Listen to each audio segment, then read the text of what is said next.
आप देख रहे हैं अल्फा डिफेंस हिंदी में आपका स्वागत है। आज के इस वीडियो में हम लोग बात करने वाले हैं नेवल एलसीए के बारे में। अभी आप अपनी स्क्रीन के ऊपर जो फोटोग्राफ देख रहे हैं इसमें नेवल एलसीए दिखाई दे रहे हैं और ये फोटोग्राफ कल यूएस नेवी की तरफ से शेयर की गई थी। अगर आप इस फोटोग्राफ को ध्यान से ऑब्जर्व करेंगे तो इसमें आपको यूएस इंडो पैसिफिक कमांड के कमांडर एडमिरल सैमुअल जे पेपेरो दिखाई देंगे। बेसिकली यूएस नेवी के एडमिरल भारत में एक लार्जर एंगेजमेंट के लिए आए हुए थे और उनकी इस एंगेजमेंट के दौरान उनको नेवल एलसीए दिखाया गया था। अगर आप इस एयरक्राफ्ट को ध्यान से ऑब्जर्व करेंगे तो आपको समझ में आएगा कि ये NP5 है, यानी कि ये एक नेवल एलसीए है जो एयरक्राफ्ट कैरियर से टेक ऑफ और लैंड कर सकता है।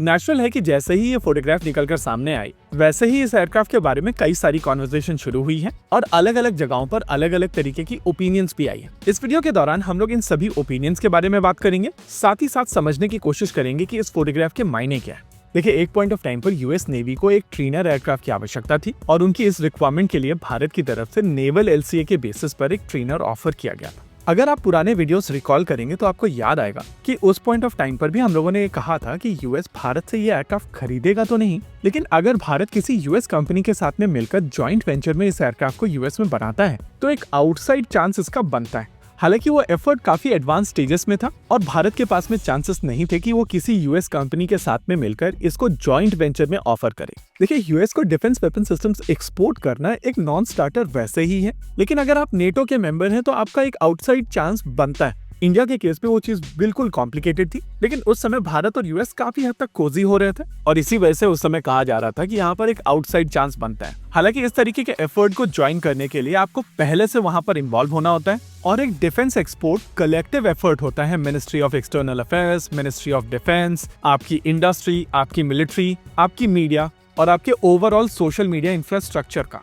ओवरऑल अगर इस फोटोग्राफ को देखा जाए तो कहा जा सकता है कि ये एक बस फॉर्मेलिटी है और क्योंकि एडमिरल भारत आए थे, स्पेसिफिकली बैंगलोर पहुंचे थे, तो उनको ये एयरक्राफ्ट दिखाया गया था। इंटरेस्टिंग चीज ये है कि यूएस नेवी की तरफ से इस फोटोग्राफ को शेयर किया गया है और वो मैसेज देता है कि यह एयरक्राफ्ट यूएस के इंजन से पार किया जाता है। ओवरऑल इस एयरक्राफ्ट को बेसिक डिप्लोमेसी के तौर पर देखना चाहिए। यहाँ पर किसी भी तरीके का इंपोर्ट इंटेंट या एयरक्राफ्ट में इंटरेस्ट नहीं है। अच्छा, अगर इस एयरक्राफ्ट के एज सच फ्यूचर की बात की जाए तो वो ज्यादा इंटरेस्टिंग है। देखिए, रिपोर्ट्स आ रही हैं कि भारतीय नौसेना आने वाले समय में और रफाल फाइटर जेट अपने बेड़े में शामिल करेगी और मीडिया रिपोर्ट्स की मानी जाए तो 26 एयरक्राफ्ट के साथ साथ 31 एयरक्राफ्ट और एक्वायर किए जाएंगे जो भारतीय नौसेना के दोनों एयरक्राफ्ट कैरियर्स के लिए काफी होंगे। नेचुरल है कि ऐसी सिचुएशन में twin engine deck based fighter jet programme को आगे ले जाने का मतलब नहीं बनता है और मोरलेस ये प्रोग्राम टेक्नोलॉजी डेमोन्स्ट्रेटर बनकर ही रह जाएगा।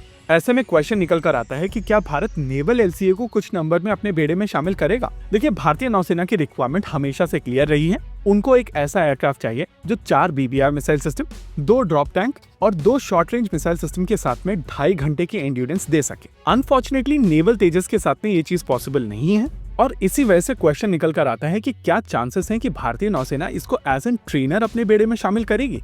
देखिए, इस चीज को समझने के लिए आपको भारतीय वायुसेना के ऑर्डर को देखना पड़ेगा। इस समय भारतीय वायुसेना की तरफ से 180 तेजस मार्क 1 का ऑर्डर दिया गया है और इस ऑर्डर एग्जीक्यूशन में सबसे बड़ा बॉटलनेक है इंजन डिलीवरी। इस पॉइंट ऑफ टाइम पर अगर भारतीय नौसेना की तरफ से नेवल एलसीए के ऑर्डर दे भी दिए जाते हैं तो जीई जिस स्पीड से इंजन प्रोवाइड कर रहे हैं उस हिसाब से HAL ये ऑर्डर्स एग्जीक्यूट कर ही नहीं पाएगा। रियलिस्टिकली होकर अगर सोचा जाए तो कहा जा सकता है कि आने वाले समय में जब इंडियन एयरफोर्स के ऑर्डर्स एग्जीक्यूट हो जाएंगे और दूसरी ओर भारतीय नौसेना को अपने रफाल फाइटर जेट मिलना शुरू हो जाएंगे तो उस पॉइंट ऑफ टाइम पर एक छोटी सी विंडो बनेगी और अगर वहां पर ऐसी सिचुएशन बनती है कि भारतीय नौसेना को ट्रेनर एयरक्राफ्ट की आवश्यकता है तो NP5 स्टैंडर्ड के तेजस भारतीय नौसेना के लिए ऑर्डर किए जा सकेंगे।